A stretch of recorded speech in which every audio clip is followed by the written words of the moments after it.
तो अब हमने इस वीडियो में फेरिंग्स ख़त्म करना है। तो सबसे पहला इसका इम्पॉर्टेंट टॉपिक होता है juvenile nasal angio, juvenile nasopharyngeal angiofibroma. ये मोस्ट इम्पॉर्टेंट टॉपिक है, इसमें से तो क्वेश्चन मोस्टली आता ही है। ठीक है, तो अब सबसे पहले इसकी क्या बात है, यंग बॉय आएगा 14 ईयर ओल्ड, रेकरेंट एपिस्टैक्सिस की हिस्ट्री होगी उसको, तो यही डायग्नोसिस होता है मोस्टली। अब मैं इसकी आपको पॉइंट्स बताती हूँ। ठीक है, सुपीरियर लिप, लोकेशन क्या है, superior lip of sphenopalatine foramen, superior lip of sphenopalatine foramen. फिर इसमें जो IGF-2 होता है ना, उसकी ओवर एक्सप्रेशन होती है, ओवर एक्सप्रेशन ऑफ IGF-2, ये 53% पेशेंट्स में मिलता है। इसकी बेस्ट ट्रीटमेंट तो क्या है, एंडोस्कोपिक ट्रांसनेज़ल सर्जरी। ठीक है, रिमूवल ही करा देते हैं पूरा का पूरा, या सेकंड ऑप्शन है ट्रांसपैलेटल कर लो। फिर क्लिनिकल फीचर तो वही है, रिकरेंट यूनिलेटरल एपिस्टैक्सिस, ये मोस्ट कॉमन सिम्टम है। उसके बाद यूनिलेटरल प्रोग्रेसिव नेज़ल ऑब्स्ट्रक्शन होती है, यूनिलेटरल प्रोग्रेसिव नेज़ल ऑब्स्ट्रक्शन होती रहती है, ये सेकंड मोस्ट कॉमन सिम्टम है।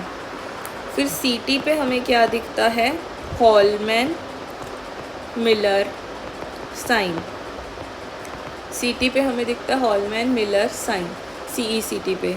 इसकी ट्रीटमेंट तो सर्जरी है, पर इसमें बायोप्सी नहीं करते क्योंकि ब्लीडिंग हो जाएगी, हाईली वास्कुलर ट्यूमर है और इंटरनल मैक्सिलरी आर्टरी ब्लीड करती है। MRI पे हमें एक्सटेंशन दिखेगी और इसमें डिफॉर्मिटी क्या होती है, फ्रॉग फेस डिफॉर्मिटी।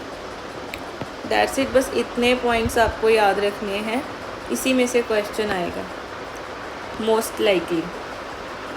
अब है नेज़ोफेरिंजियल कार्सिनोमा। फेरिंग्स में से अगर क्वेश्चन आएगा या तो NPCA पे आएगा या JNA पे, मतलब इन्हीं दो टॉपिक्स में से। इसमें अब आपको क्या याद रखना है, पहली बात इसकी डिस्ट्रीब्यूशन है बाईमोडल। ठीक है, बच्चों और बुड्ढों को 60 साल और 20 साल पे अफेक्ट करता है। फिर ये रोजन मुलर्स फोसा पे होता है, कहाँ होता है, रोजन मुलर्स फोसा पे। ये एक स्क्वामस सेल कार्सिनोमा है, एप्स्टीन बार वायरस के साथ एसोसिएटेड है।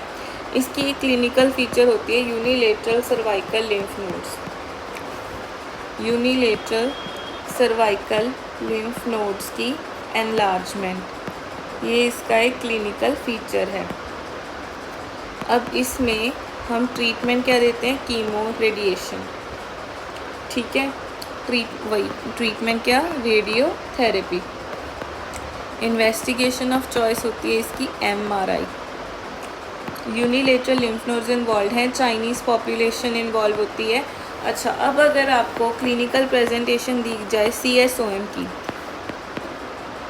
पर बाकी फीचर्स हों तो NPCA लगाएंगे, अगर बच्चा हो फिर CSOM लगाएंगे।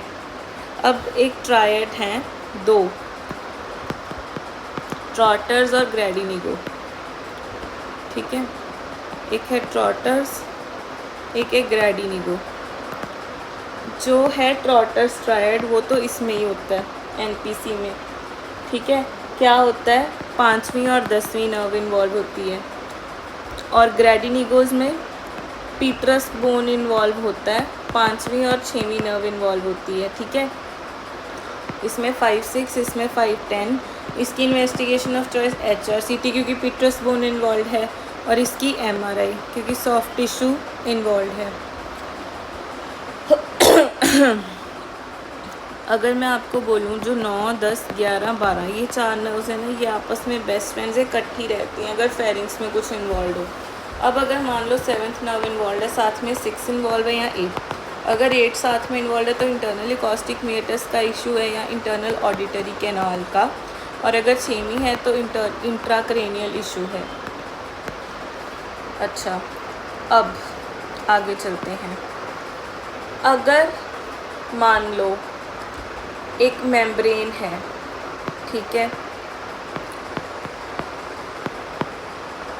ब्लीड कर रही है कि नहीं, अगर कर रही है तो डिप्थीरिया है, अगर नहीं कर रही तो स्ट्रेप्टो है। जो स्ट्रेप्टो वाली होती है वो सिर्फ टॉन्सिल पे होती है, जो डिप्थीरिया वाली होती है वो टॉन्सिल और पैलेट दोनों पे होती है। ठीक है, ये करता है बस, ठीक है, ये बस इतना फ्लो चार्ट याद रखिए। फिर उसके बाद अगर मान लो, ये एक बड़ा फ्लो चार्ट है जो अब हम करने लगे हैं। मान लो टॉन्सिल पुश्ड मीडियली, ठीक है, टॉन्सिल मीडियली पुश हो गया। अब तो देखो बाइलेटरली हुआ है कि यूनिलेटरली। बाइलेटरली हुआ है तो बस टॉन्सिलाइटिस छोड़ दो यहीं पे बात। अब अगर यूनिलेटरल हुआ है फिर देखो बुखार है कि नहीं है तो फिर मैलिग्नेंसी, खतरा बढ़ गया है, तो फिर एब्सेस। अब एब्सेस पे आ जाते हैं। नेक स्वेलिंग देखो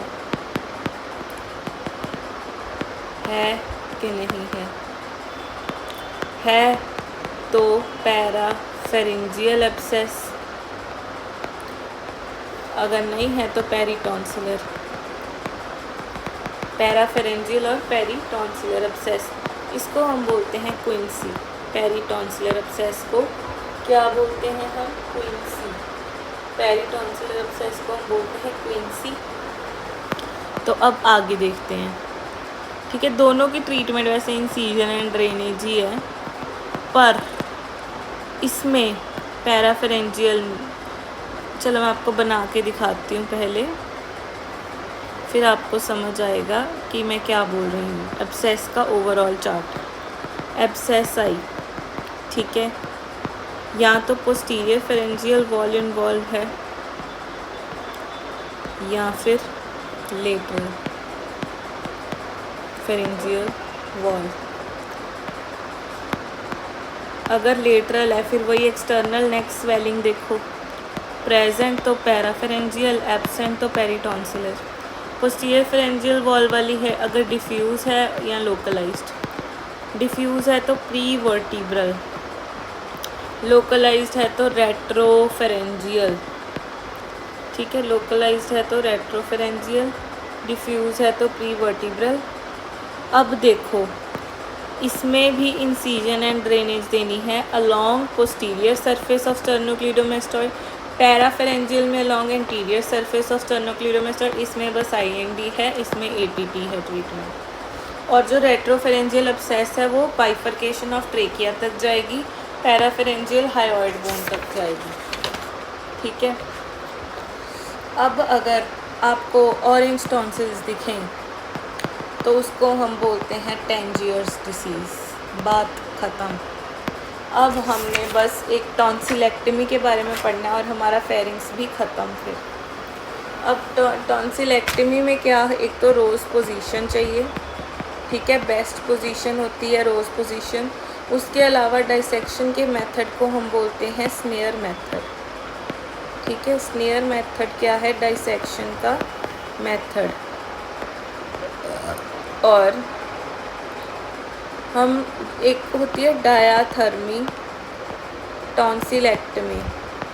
डायाथर्मी टॉन्सिलेक्टमी को हम टॉन्सिलेक्टमी विद इलेक्ट्रोकॉटरी बोलते हैं। इसमें टेम्परेचर होता है 150 से 400 डिग्री सेल्सियस, ठीक है, डायाथर्मी।